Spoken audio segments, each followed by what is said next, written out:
আসসালামু আলাইকুম, সবাইকে ওয়েলকাম করছি আমার আজকের আরও একটা ব্লগ দেখার জন্য। আজকে আমি ভুঁড়ি পরিষ্কার করে দেখাবো। তো আপনারা দেখুন, প্রথমেই নাড়ি পরিষ্কার করছি। ভুঁড়ির একেবারে শুরুতে না, অল্প একটু ভুঁড়ি রেখে এরপরে কিন্তু একটা কাঠি, এটা পাটকাঠি হতে পারে, যে কোনো কিছু হতে পারে। তো আমি এখানে খুন্তি নিয়েছি। খুন্তিটা একটু যেহেতু পিছলা, একটু করা কষ্ট, যেহেতু আমার কাছে পাটকাঠি নাই, শহরে আসলে পাটকাঠি পাওয়া যায় না। তো অনেক বেশি নিব না, এতে করে কিন্তু নাড়িটা উল্টানো একটু কঠিন হবে। তো এখন এই যে সামনের ওইটা কিন্তু পুরাটা টেনে নিয়েছি, জাস্ট এই যে উল্টিয়ে নিলাম। আর এই ভিতরে যে ময়লাগুলো থাকে এগুলো কিন্তু আমি আগেই ফেলে দিয়েছিলাম।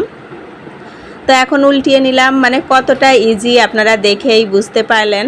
একটা পাটকাঠি বা যে কোনো কাঠি দিয়ে এভাবে কিন্তু এই ভুঁড়িটা পরিষ্কার করে নেওয়া যায়। এই যে দেখেন, উল্টা পাশ আর এটা কিন্তু সোজা পাশ। এখন এটাও কিন্তু আমি ধুয়ে নিব, সেটাও আমি আপনাদের সাথে শেয়ার করছি, আপনারা দেখতে থাকুন। আর এই তো গেলে একটা পদ্ধতি। এখন আমি কিন্তু আরও একটা পদ্ধতিতে করে থাকি, সেটা হচ্ছে এই যে এরকম কেচি দিয়ে, কেচিটা যদি একটু ধারালো হয় মানে খুবই ইজি, এরকম করে কেটে নিতে পারেন। এটা হচ্ছে কেচি অথবা ছুরি, দুইটাই ইউজ করে এভাবে করে কিন্তু মাঝখান দিয়ে নাড়িটা কেটে নিলে এটা ক্লিন করা খুব ইজি হয়ে যায়। তো দেখে নিলেন আমি নাড়ি বা ছোট ভুঁড়িটা কিভাবে পরিষ্কার করি। এরপরে এই যে বড় ভুঁড়ি যেটা আছে, এটা কিন্তু আমি গরম পানি দিয়েই সবসময় পরিষ্কার করে থাকি। গরম পানি দিয়ে পরিষ্কার করা বাদেও কিন্তু অনেক পদ্ধতি আছে। তো যেগুলো দিয়ে কিন্তু পরিষ্কার হয়তো করতে পারবেন ঠিকই, বাট ভুঁড়ির যে টেস্ট, সেই টেস্ট কিন্তু পাবেন না। চুন অথবা অন্যান্য পদ্ধতিতে যদি পরিষ্কার করেন, ভুঁড়ির টেস্ট কিন্তু ঠিক থাকবে না। তো এই পদ্ধতিতেই আমি সবসময় করে থাকি। আপনারাও যদি এই পদ্ধতিতে করেন তাহলে ভুঁড়ির একদম রিয়েল টেস্ট পাবেন। তো এভাবেও কিন্তু পরিষ্কার করা খুব ইজি আমার কাছে মনে হয়। তো আমার কিন্তু সবগুলো পরিষ্কার করা হয়ে গিয়েছে। এখন এই যে একটা জালির মধ্যে নিয়ে বারবার কিন্তু এগুলো নেড়ে নিচ্ছি, এতে করে এর সাথে যে ময়লাগুলো আছে সেগুলো কিন্তু এই যে বের হয়ে যাবে। দেখতে পাচ্ছেন ময়লা পানি বের হচ্ছে। আর এটা কিন্তু আমি একটু লেবু দিয়েও ধুয়ে নিব, সাথে কিন্তু গরম পানি দিয়েও ধুবো।